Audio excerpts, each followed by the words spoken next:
우리 교회를 개척했던 개척 초기 때 일입니다. 주여 많은 사람을 저희 교회에 보내주십시오 기도를 하고 이런저런 생각들을 해보았습니다. 그 한 가지가 예수님께서 사람들의 꿈에 나타나셔서 오는 주일부터는 대만교회에 출석하라 라고 말씀을 해주시는 거죠. 물론 예수님이 꿈에 나타났다고 해서 사람들이 교회에 나오지 않을 것입니다. 꿈쩍하지 않겠죠. 그렇기 때문에 여기에 예수님께서 한마디 더 하시는 거예요. 나가지 않으면 죽는다. 그리고 한두 사람이 실제로 죽어보십시오. 어떤 일이 벌어지겠어요? 그야말로 이 주일 아침마다 우리 교회당이 인산일연을 이룰 것입니다. 자리를 얻지 못한 사람들은 번호표를 받아가지고는 길게 줄을 서고 자기 순번을 기다리는 일이 벌어지지 않겠습니까? 얼마나 신이 나겠어요. 또 한 가지 생각을 했던 것은요, 하나님께서 하늘에다가 대만교회 하고 크게 써주시는 거예요. 이게 금방 없어지지 않고 한 일주일 정도만 하늘에 대만교회가 써서 있게 되면 그러면 난리가 나지 않겠습니까? 뭐 온 매스컴에서 난리가 나는 것입니다. 기자들이 와서 취재를 하고 방송국에서 와서 우리 예배 현장을 생중계하는 그런 일들이 벌어질 거란 말이죠.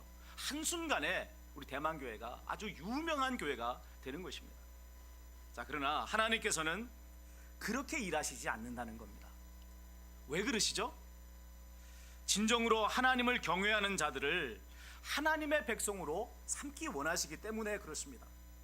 하나님이 두려워서 힘에 굴복하는 자들이나 세속적인 욕망을 이루기 위해서 하나님을 이용하려고 하는 자들, 이런 사람들을 하나님의 백성으로 삼기를 원치 않으시는 거란 말이에요. 사실 이것은 예수님께서 공생애를 하시는 동안에 많은 사람들로부터 요구를 받았던 일이었습니다.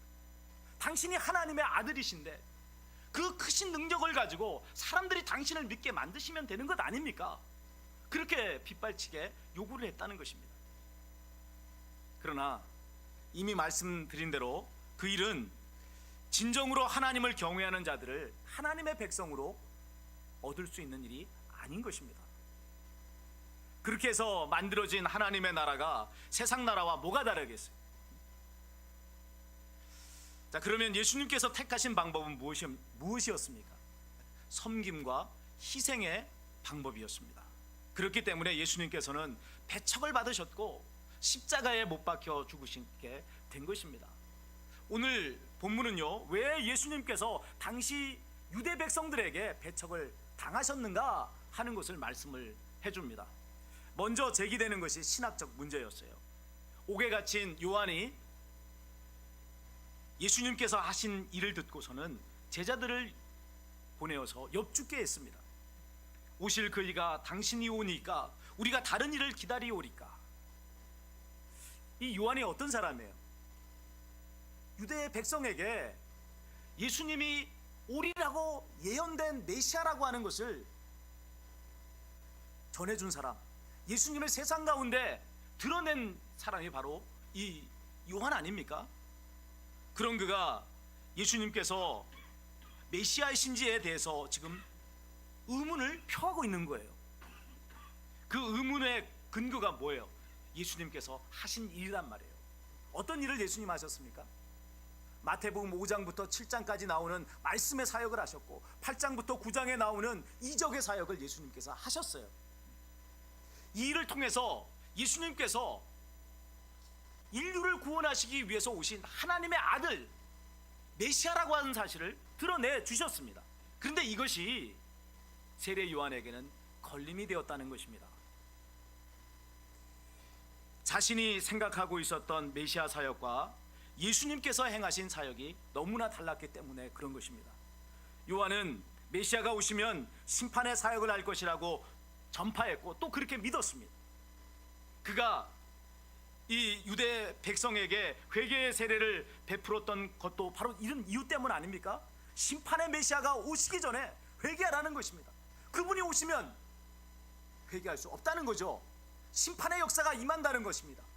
그래서 요한은 예수님이 메시아가 오시기 바로 앞에서 그분을 맞이하고 영접할 수 있는 그런 준비의 세례, 회개의 세례를 베풀었던 사람이었던 것입니다. 자, 그러나 그가 메시아로 소개한 이 예수님께서 하신 사역은 심판의 사역이 아니더라는 거죠. 섬김의 사역이었고 자비의 사역이었어요.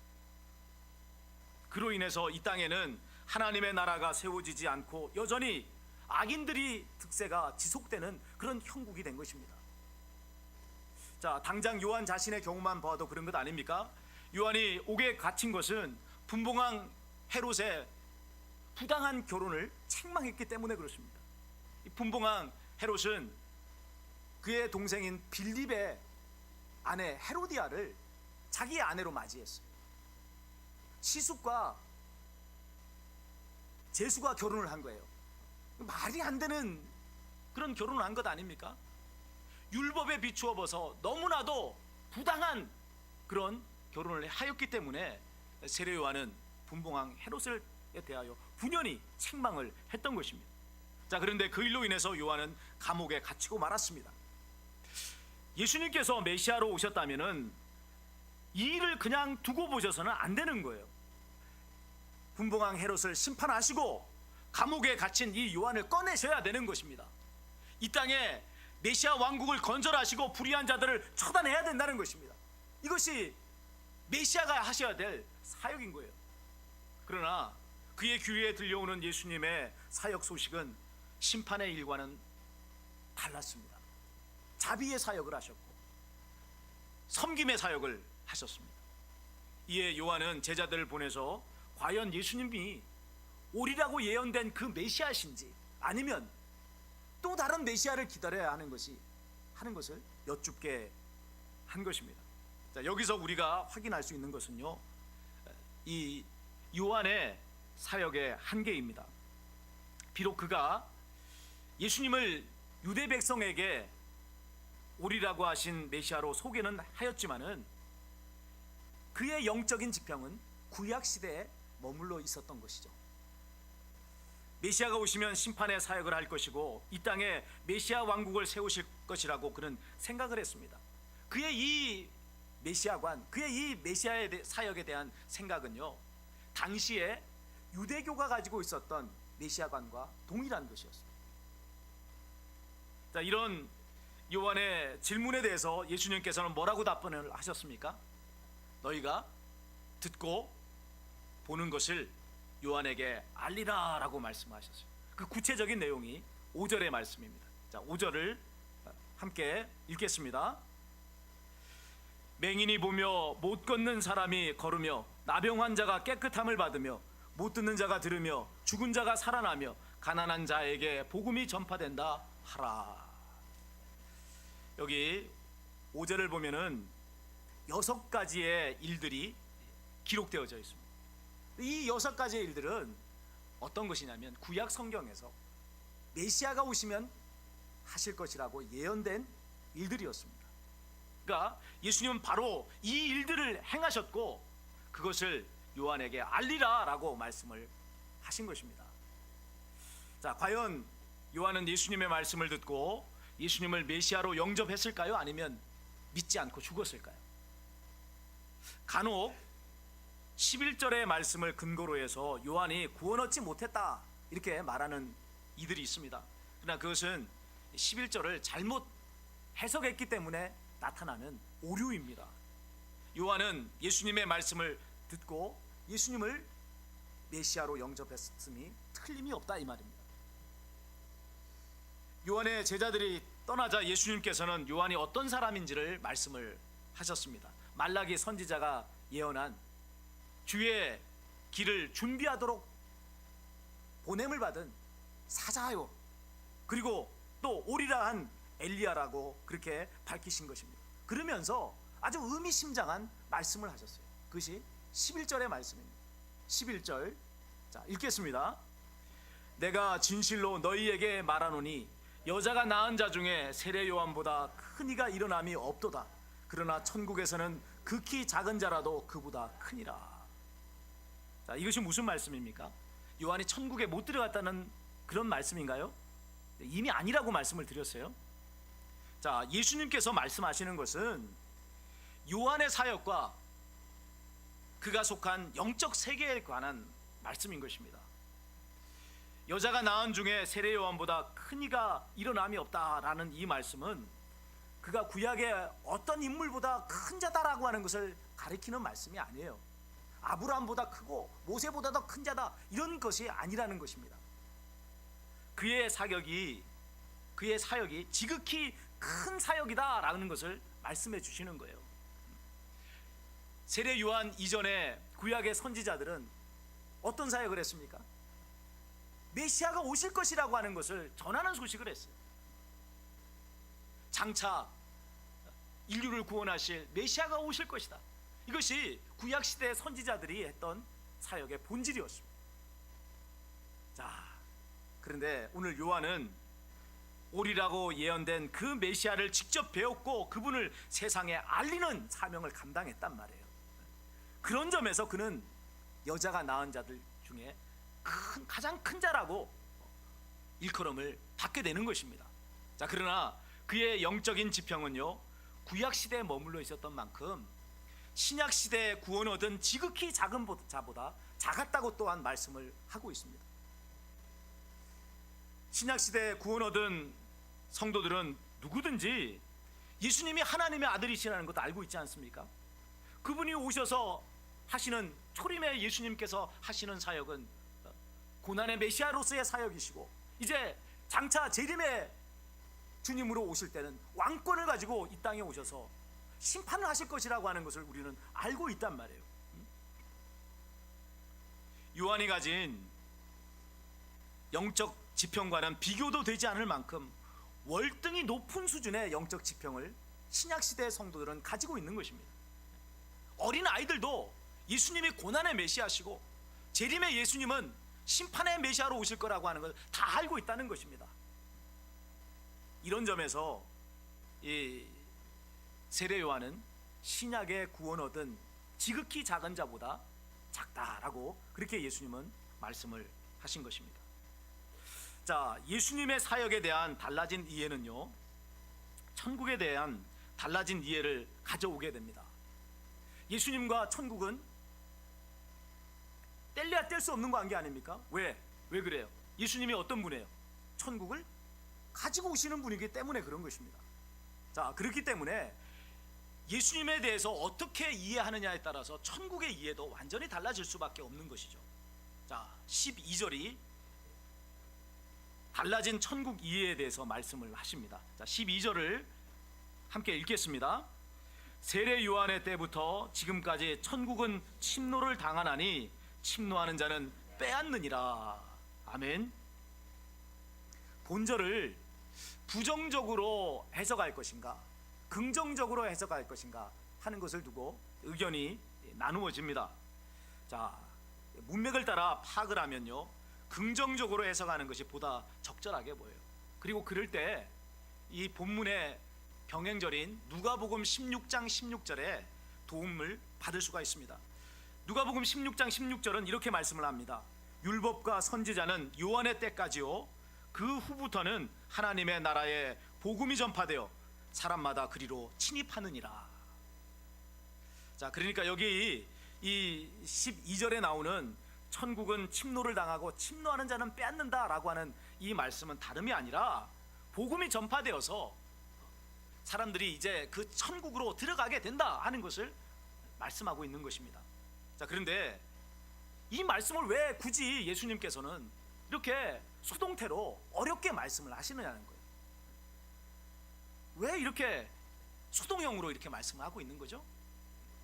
자, 이 말씀을 수동형으로 읽을 때, 자, 천국이 침노를 당하고 침노하는 자는 빼앗는다는 말씀으로 읽을 때 느껴지는 천국의 모습이 있단 말이에요.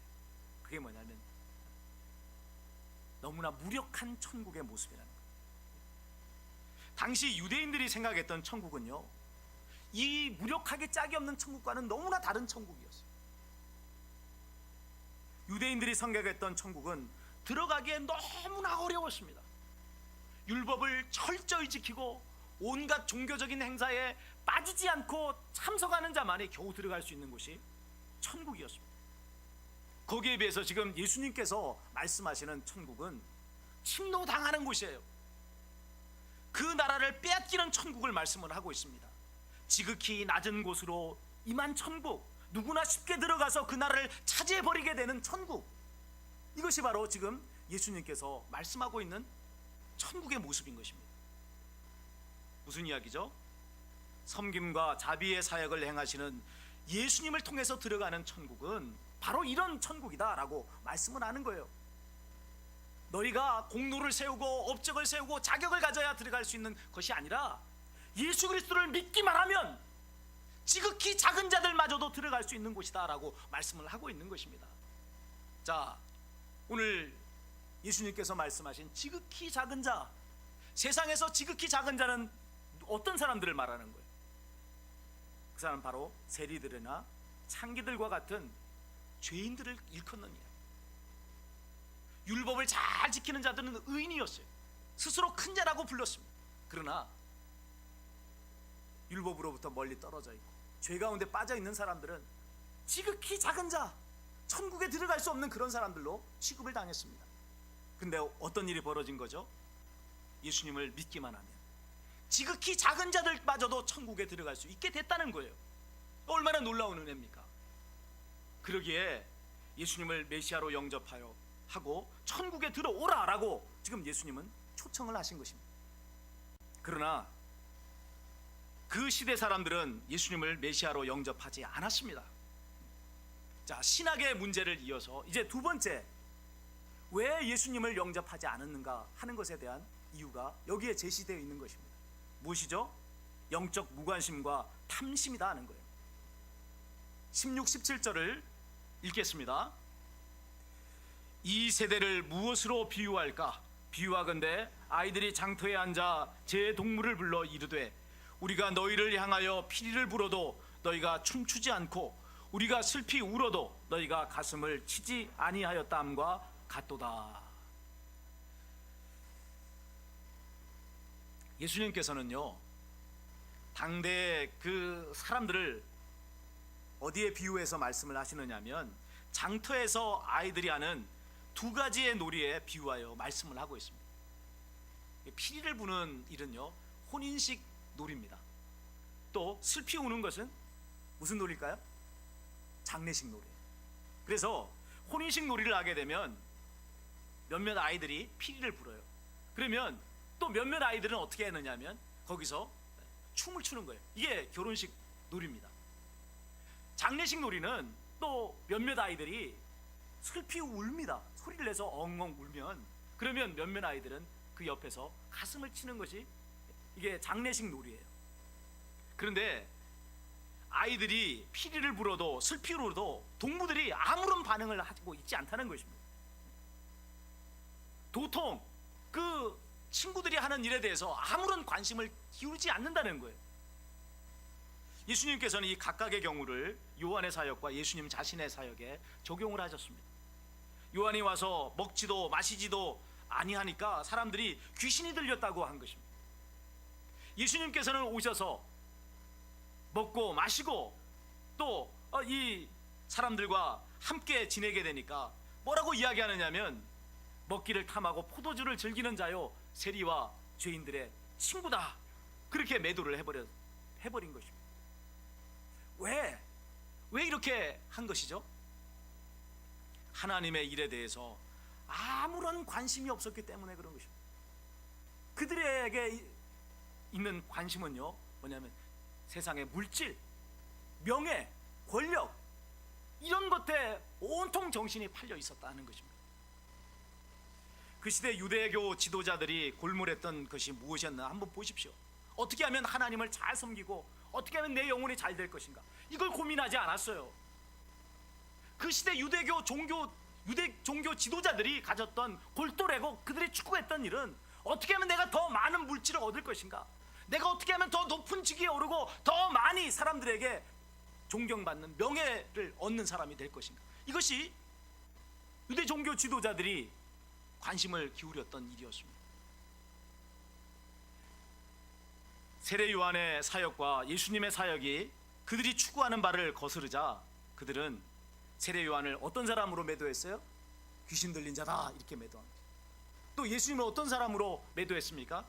세리와 죄인의 친구다 이렇게 매도를 해버린 것입니다. 그러나 사람이 정직한 마음으로 예수님의 사역을 본다면 예수님께서 하나님께서 보내신 메시아라고 하는 사실을 인정할 수밖에 없는 것입니다. 자, 탐심이 영적 무관심을 불러왔고 선한 하나님의 일을 악한 일로 매도하는 그런 일을 하게 한 것을 보는 것입니다. 자, 오늘 우리가 본문의 말씀을 통해서 교훈받아야 될 것이 있습니다. 두 가지. 첫 번째는 내 생각을 내려놓고 바르게 하나님을 섬겨야 된다는 거예요. 우스갯소리 가운데 사복음서 말고 또 복음서가 한 게 있죠. 뭐예요? 내가복음. 마태, 마가, 누가, 요한복음 말고 내가복음. 내가복음이 있는 거예요. 무슨 이야기입니까? 내 생각대로 그냥 예수님을 만들어내는 거예요. 내 생각대로 예수님을 믿는 거예요. 이게 내가복음이라 말을 하는 것입니다.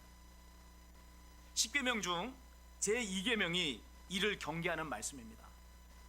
너를 위하여 새긴 우상을 만들지 말고 또 위로 하늘에 있는 것이나 아래로 땅에 있는 것이나 땅 아래 물속에 있는 것 어떤 형상도 만들지 말고 그것을 섬기지 말고 그것에게 절하지 말고 그것을 섬기지 말라라고 말씀을 하셨어요. 여러분 여기 이 2계명이 말씀하고 있는 게 뭐죠? 우상 숭배하지 말라 이 말씀이 아니에요. 2계명이 말씀하는 것은 우상 숭배를 하지 말라는 말씀이 아니라 하나님을 우상으로 만들어 섬기지 말라는 이야기입니다. 네 마음대로 하나님을 내 마음대로 정의하고 내 마음대로 섬기지 말라 이렇게 말씀을 하고 있는 것입니다. 자, 그러기에 우리는 하나님을 섬길 때 내 생각으로 하나님을 만들어낸 하나님을 섬겨서는 안 되는 거예요. 하나님의 말씀대로 바르게 섬기는 자가 되어야 된다는 거죠. 두 번째 우리가 얻게 되는 교훈은요, 영적으로 깨어있는 자가 되어야 한다는 것입니다. 세상적인 성공이 삶의 기준이 되거나 목표가 되어서는 안 된다는 거죠. 영혼의 잘됨이 삶의 기준이 되고 목표가 되어야 된다는 거예요. 우리 대만교회가 막 한없이 커져서 사람들에게 유명해지고 그리고 어디 가든지 나 대만교회 다녀 하면 목에 힘이 들어가는 그런 교회의 목표가 되어서는 안 된다는 거예요. 하나님 보시기에 교회 규모를 떠나서 사람들이 알아주고 몰라주고를 떠나서 하나님 보시기에 아름다운 교회, 하나님 볼 때마다 너는 진짜 나의 몸된 교회라고 말씀하는 그런 교회, 그것이 여러분 우리가 추구해야 될 참된 교회의 목표요, 우리가 지향해야 될 그런 삶의 기준 아니겠습니까? 여러분, 예수님께서 누구에게 고난을 받으셨는지를 생각해 보십시오. 예수님을 핍박한 자들은 누굽니까? 주동자들은 성경책을 옆구리에 낀 인본주의자들이었습니다. 세상의 성공을 인생의 목표로 하는 탐욕적인 종교인들이었습니다. 그들은 하나같이 다 교만한 자들이었습니다. 내 뜻대로 내가 원하는 것을 얻기 원했던 사람들, 하나님을 믿는다라고 말했지만은 실상은 하나님을 믿은 자가 아니라 자기들을 위해서 살았던 사람, 이들이 예수님을 핍박했고요, 예수님을 십자가에 못 박은 자들이었습니다. 반면에 구원 얻은 자들은 누구였습니까? 예수님을 메시아로 영접한 자들, 자신의 죄인됨을 깨닫고 하나님의 은혜를 간구한 지극히 작은 자들이었습니다. 나는 죄인입니다. 감히 얼굴을 하나님을 향해 들지 못하고 가슴을 치며 울었던 세리와 같은 사람들, 이 사람들이 구원을 얻었단 말이에요. 이 사람들은 어떤 사람이에요? 겸손한 자였습니다. 하나님께서는 교만한 자는 물리치시고 겸손한 자에게 은혜를 주신다고 말씀을 하셨습니다. 예수님이 누구신지, 나는 누구인지 다시 한번 바르게 깨달으시고 겸손하여 하나님의 은혜를 더드시는 참된 하나님의 백성이 되어야 하겠습니다.